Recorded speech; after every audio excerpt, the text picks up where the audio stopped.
বের হয়ে যাও আমার ঘর থেকে। তোমার মতন ঘরের মেয়ের এমন ঘরে যোগ্য না। এমন চাকচিক্য তোমার জন্য নয়। ঘরটা তোমার একার, আমার না? আমিও তো গড়ে তুলেছি, তাই না? মুখ বেঁকিয়ে বললাম, উদ্ধার করেছো। আমার টাকা ছাড়া কি করতে বা তুমি? নিরুপমা উত্তর দিল না। দেবেই বা কী করে? বাবা জোর করে বিয়ে করিয়ে দিয়েছিল এক সাধারণ নিম্ন মধ্যবিত্ত ঘরের মেয়েকে। না আছে গ্ল্যামার, না আছে ফিগার, মেনটেনও করে না। বাচ্চার হওয়ার পর বানিয়েছে নিজেকে এক কুমড়ো বস্তা। যত দামি শাড়ি বা জামা দাও না কেন, একটুও ভালো লাগে না। কোথাও নিয়ে যেতেও লজ্জা লাগে, আবার না নিলে ঘ্যান ঘ্যান করে। বাচ্চা দুটো অবধি ওর সাথে কমফোর্ট ফিল করে না। আমি ওয়াশরুমে চলে গেলাম। অফিস থেকে ফিরেছি সবে। আজও সে অফিসের পার্টিতে যাবার সময় ইয়া ভারী কাজের দামি এক জামা পরে যায়। কি বিদঘুটে লাগে। ভারী শরীর, মোটা পেট, চুললেই মাথায় একটুকুও। গান চললে পেট দুলিয়ে নাচতে শুরু করে। কি বিশ্রী ব্যাপার। সবাই হাসছিল। আদিত্য আর রিয়াও বের হয়ে গেল লজ্জায়। বাড়ি আসার পর কথা কাটাকাটি হয়। শেষে এইটা বললাম, আমার বয়স 45 পেরিয়ে গেল, তাও সবাই এভারগ্রিন ডাকে। নতুন মেয়েগুলো কি আর চোখে তাকায় এখনও? আমি অবশ্য পাত্তা দিই না। ফিটনেসের খেয়াল রাখি, মার্জিত কাপড়ে অলওয়েজ স্মার্ট। বাচ্চাগুলো সেম, দুইজনেই ইংলিশ মিডিয়ামে পড়ে। দেখলেই বলবে আমার বাচ্চা। কোথাও যেতে গেলে লেট, খেতে লেট, ঘুমোতে লেট। ওর কোনো টাইম সম্বন্ধে জ্ঞানও নেই। সারাক্ষণ ঘর মোছা, কাপড় ধোয়া, এইসবই লেগে আছে। এত দামি সব কিছু, সবই পারফেক্ট, শুধু মানায় না ওকে এই ঘরের সাথে। ভাবলাম অন্যবারের মতো কয়েক ঘন্টা চুপ থেকে ঠিক হয়ে যাবে। ওয়াশরুম থেকে বের হয়ে দেখলাম ব্যাগপত্র নিয়ে দাঁড়িয়ে আছে। আদিত্য আর রিয়াও আছে ওখানে সোফায় বসা। কোথায় যাচ্ছ? তুমি না বললে চলে যেতে? তোমাদের সাথে আমাকে মানাচ্ছে না। এই পরিপাটি ঘরের সাথে আমার যায় না, তাই চলে যাচ্ছি। কি ফালতু বকছো? যাও, চা দাও, মাথা ধরেছে। তোমার সাথে এই বয়সে এইসব ন্যাকামিও যায় না। যাও, রুমে যাও। না সঞ্জয়, আমি ন্যাকামি করছি না। আমি সত্যি যাচ্ছি তোমাদের পারফেক্ট দুনিয়া ছেড়ে। তোমরা যেদিন বুঝবে তোমাদের পারফেক্ট বানাতে গিয়ে আমি যে বেমানান হয়ে গেলাম, সেদিনই ইচ্ছে হলে ফিরবো। আমি যাচ্ছি। এই বলে বের হয়ে গেল নিরুপমা। কোথায় আর যাবে? বাপের বাড়ি গিয়ে উঠবে। 2 দিন না যেতে নিজেই ফোন করে আসবে। রান্নাঘরে গিয়ে সেলফ থেকে জিনিসপত্র নিয়ে চা বানালাম। অনেক টাকা খরচ হয়েছে এই রান্নাঘরটিকে সাজাতে। সব ক্যাবিনেট দেখলেই একটা পারফেক্ট ফিল আসে। রাতে সবার খাওয়া হয়ে আছে, তাই যে যার মতন শুয়ে পড়লাম। সকালে অ্যালার্মের সাথে সাথে উঠে গেলাম। ওয়াশরুমে যেতেই বাজে গন্ধ নাকে লাগলো। কালকের কাপড় সব রয়ে গেল এখনও। বের করে ঝুড়িতে রাখলাম। কাজের মেয়ে আসবে, সে ধুয়ে দেবে। কিছুক্ষণ ব্যায়াম করে পেপার এলো, বেল দিল। খুলতে গিয়েই হোঁচট খেয়ে পড়ে গেলাম। কালকের জুতো সব। পেপার নিয়ে সব জুতো র্যাকে রাখলাম। পেপার পড়তে পড়তে আগে চা খাওয়া আর পরে নাস্তা করার অভ্যাস। নিরুপমা দুইটাই একসাথে দেয়। কত বকা দিই, তাও হয় না। রান্নাঘরে কোনো আওয়াজ নেই। গিয়ে দেখি রান্নাঘর খালি। কালকের চায়ের কাপ সব রয়ে গিয়েছে। তখন মনে পড়ল ও তো কাল চলে গিয়েছিল, ফেরেনি। হঠাৎ রাগ লাগলো। কিসের দেমাক দেখাচ্ছে ও? কিছু আছে কি দেখানোর মতো? একটু কাপ রেখে অন্য কাপে চা বানালাম। চা খাওয়ার পর খিদা লাগলো। রুটি সবজি রোজ খাই, আজ তো নেই, তাই খালি পেটেই অফিসে যাব। ওখানেই খেয়ে নেব। যাওয়ার আগে রিয়াকে ডেকে বললাম, আমি অফিস যাচ্ছি। কাজের মেয়েটা এলে দরজা খুলে দিও, আর রান্নাঘরের কাজ কাপড় ধুয়ে নিও। রান্নাটাও করে যেতে বলবে, তোমাদের নাস্তাও। রিয়া খুব বিরক্ত হয়ে বলল, তো এইসব আমাকে বলছো কেন? আমি কি করব? ঘুমোতে দাও। কে করবে তো? তোমার মা তো ফেরেনি। ফোন দাও, নিয়ে আসো। আমি পারবো না এইসব ফালতু কাজ। নিরুপমার মোবাইলে রিং দিতেই সোফার পাশে ওটা বেজে উঠল। মোবাইল নেয়নি। ওর মোবাইলটা নিয়ে ওর মায়ের ওখানে ফোন দিলাম। ওর মা বলল, হ্যাঁ নিরু, বল মা, আজ এত সকালে? জামাই অফিসে গেল? এখন তো ব্যস্ত থাকিস রোজ। মা, আমি সঞ্জয় বলছি। নিরু ওখানে যায়নি? না তো, কি হয়েছে? কোথায় ও? কেটে দিলাম। সকালের রাগটা এইবার আরও বাড়ল। বের হয়ে গেলাম। দেরি হয়ে যাচ্ছে অফিসে যেতে না যেতেই আদিত্যের ফোন। মা ফেরেনি? আজ আমার এক্সাম আছে, এখনই বের হব। নাস্তা পানি কিচ্ছু নেই, কিছু খুঁজেও পাচ্ছি না। তুমি বড় হয়েছো তো, দেখো পারবে। রুনা আসলে ওকে নাস্তা দিতে বলো। আমি অফিসে মিটিংয়ে ঢুকলাম। তখন আবার রিয়ার ফোন। বাবা, রুনা তো ডিম পোচ পুড়িয়ে ফেলেছে, কি খাবো? আর কি কাজ করবে ও? কি রান্না করবে জিজ্ঞাসা করছে। আমি কি বলবো? খুব রাগ হচ্ছিল। নিরুপমা হলে জোরে একটা ঝাড়ি দিতাম। শান্ত হয়ে বললাম, ফ্রিজে কি আছে দেখো, যা খেতে চাও বলো, আমাকে ফোন দিও না, মিটিংয়ে আছি। তারপরও ফোন দিচ্ছে বারবার রিয়া। অনেকক্ষণ পর ধরলাম। বাবা, রুনা তো রান্না কি করবে বুঝতে পারছে না, ও চলে যাবে বলছে। চলে গেলে রান্না কে করবে? আমাকে বলছো কেন? এইখান থেকে কি বলবো আমি? কিছু শেখোনি কেন মায়ের থেকে? এত বড় মেয়ে তুমি এইভাবে বলছো কেন? আর তোমাকেই তো বলবো, মা তো নেই, তুমিই তো চলে যেতে বলেছো।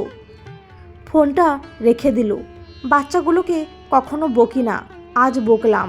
মায়ের সাথে সারাক্ষণ ঝগড়া ওদের, আমার কাছে মিল পায়। কিন্তু আজ অফিস শেষে বাসায় এসে আবার হোঁচট খেলাম আদিত্যই জুতোয়। কি ছেলে, কি বাজে করে রেখেছে। সোফায় বসতেই ভেজা লাগলো গায়ে। সকালে আমার রেখে যাওয়া টাওয়াল এখন ওখানেই রয়ে গেল। এই সামান্য ব্যাপারটা কারো চোখে পড়ল না। পেপারটাও এলোমেলোভাবে কিছু টেবিলে, কিছু সোফায় পড়ে আছে। ওয়াশরুমে ঢুকতেই আর একটু হলে পড়ে যাচ্ছিলাম। কাজের মেয়েটা কাপড় ধুয়ে সাবান পানি ওখানেই রেখে দিয়েছে। এতদিন ওয়াশরুম যে ভেজা থাকতো তা তো কখনো খেয়ালই করিনি। চা বানাতে গিয়ে দেখি কালকের গোছানো রান্নাঘর আজ পুরো এলোমেলো। জিনিসপত্র এই দিক ওদিক, চুলার ওপর ভাত তরকারি ঝোল, কিছুই পাওয়া যাচ্ছে না। রিয়াকে ডাক দিতেই ও বিরক্ত মুখে বলল, সারাদিন অনেক কিছু করেছি, আর পারবো না। আমার আজ মাথা ধোয়া অবধি হয়নি রুনার সাথে ঘুরতে গিয়ে।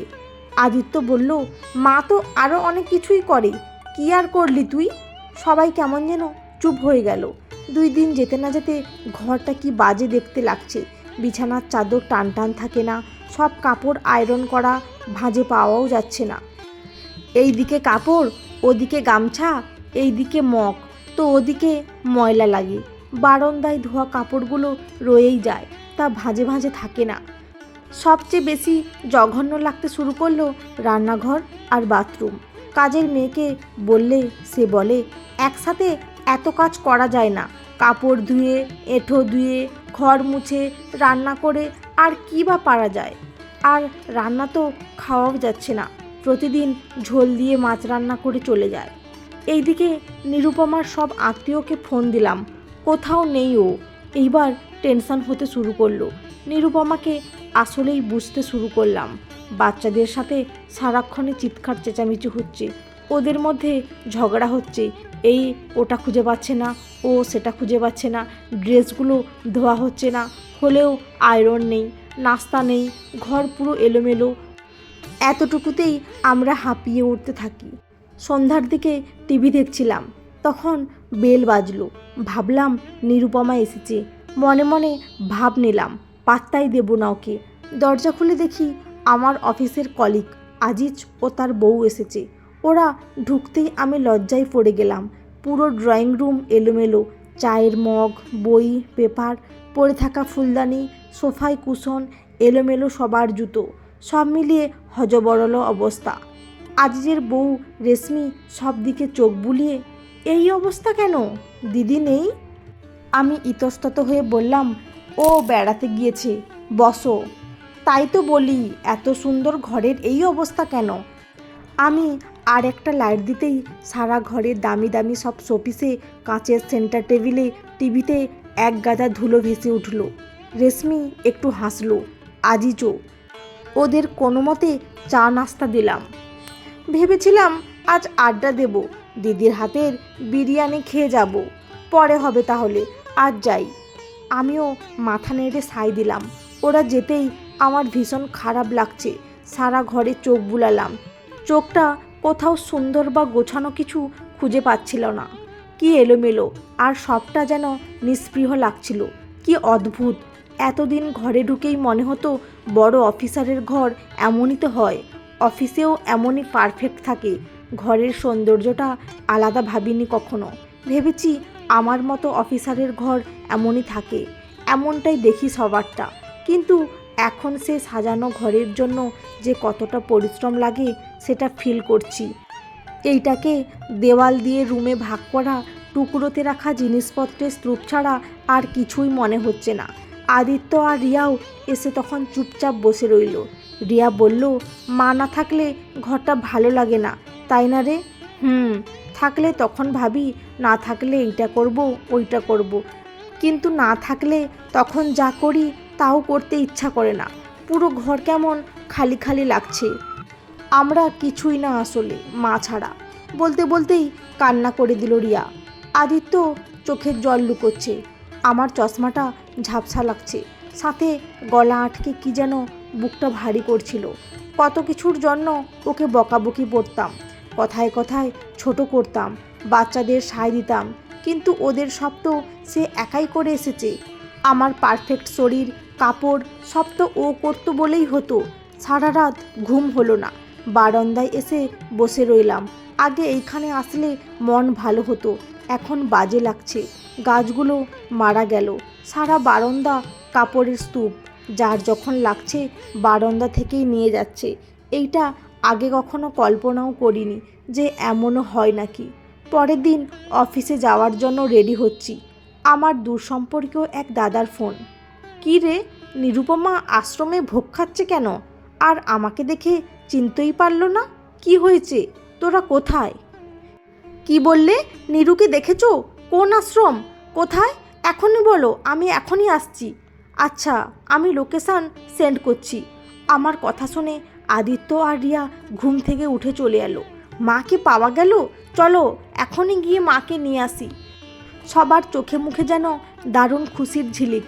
অফিসে ফোন করে বললাম, আজ আসবো না, কিন্তু আজ যে ইম্পর্টেন্ট মিটিং আছে স্যার, তার চেয়ে ইম্পর্ট্যান্ট কাজ আমার আছে। গাড়ি নিয়ে ছুটলাম। 1 ঘন্টায় পেয়ে গেলাম নিরুকে। ইচ্ছে করছিল এখনই জড়িয়ে ধরি ওকে। বাচ্চারা ঝাঁপিয়ে পড়ল ওর বুকে। সরি মা, আমরা তোমাকে অনেক কষ্ট দিয়েছি। সারাক্ষণ কথা শোনাতাম, তোমাকে নিয়ে লজ্জা পেতাম। মাফ করে দাও মা, তুমি ছাড়া আমরা কিছুই না। আমরা কোনো অসাধারণ কিছু না, আমাদের কোনো অস্তিত্ব নেই মা, কিছুই না। যে ঠুনকো দুনিয়ায় তোমায় বেমানান বলি, আসলে তা আমাদেরই যোগ্য না। সবখানে যোগ্য করে তুলেছ তুমি, তা করতে গিয়ে নিজেকে হারিয়ে ফেলেছ। ঘরে ফিরে চলো মা, তোমাকে ছাড়া কিচ্ছু ভালো লাগে না। আমি এতগুলো বছর তোমাদের দিলাম, আর তোমরা আমায় কিছুই দাওনি, তাও সবসময় অভিযোগ করে গেলে। আমার অভিযোগ ছিল না তোমাদেরকে যোগ্য বানাতে, তোমাদের পারফেক্ট বানাতে, তোমাদের ঘরকে পারফেক্ট বানাতে আমি নিজেকে টাইমই দিইনি, কোনো যত্ন নিইনি, তাই তোমাদের সাথে আমি বেমানান। তোমাদের পারফেক্ট ঘর আমার সাথে যায় না। 5 দিনে বুঝে গেলে? আর আমি যে এতগুলো বছর করে গেলাম তা চোখেই পড়েনি। সবাই অপরাধীর মতো শুনছি। আমি নিরুপমার পাশে বসে হাতটা ধরে বললাম, আমি এখন বুঝেছি নিরু, দেওয়ালে সেই নীল রঙের পেন্টিংটা কখনো আমার ঘর ছিল না, কাজ করা খাট বা সোফাটাও না, ক্যাবিনেট দেওয়া রান্নাঘরও না, দামি বিদেশি শোপিসে কখনো আমার ঘরই হয়নি। ওসব তো অফিসেও থাকে বিভিন্ন শোরুমে, তা তো আর ঘর নয়। ঘর ছিল তোমাতে আমাতে, তুমিই ছিলে আমার ঘর। তোমার ছোঁয়াতেই ইটের দেওয়ালটা ঘর হয়ে উঠেছিল। আমি বুঝেছি নিরু, ঘরেতে নারী নয়, নারীতেই ঘর হয়। বন্ধুরা, আজকের গল্পটি কেমন লাগলো? যদি ভালো লেগে থাকে অবশ্যই একটি লাইক দিয়ে চ্যানেলটি সাবস্ক্রাইব করে পাশে থাকবেন। অসংখ্য ধন্যবাদ।